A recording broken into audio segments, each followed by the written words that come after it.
Welcome to One Poem a Day Won't Kill You, a celebration of National Poetry Month. Hello, I'm Alan Vardy from Cold Spring. I'm going to read Elizabeth Bishop's Sestina. September rain falls on the house.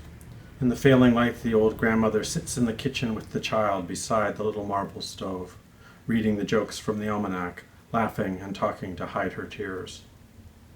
She thinks that her equinoctial tears and the rain that beats on the roof of the house were both foretold by the almanac, but only known to a grandmother. The iron kettle sings on the stove.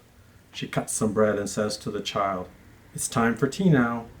But the child is watching the tea kettle's small, hard tears dance like mad on the hot black stove, the way the rain must dance on the house. Tidying up, the old grandmother hangs up the clever almanac on its string. Bird-like, the almanac hovers, half open above the child, hovers above the old grandmother and her teacup full of dark brown tears. She shivers and says she thinks the house feels chilly, and puts more wood in the stove.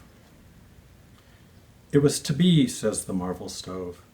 "I know what I know," says the almanac. With crayons, the child draws a rigid house and a winding pathway.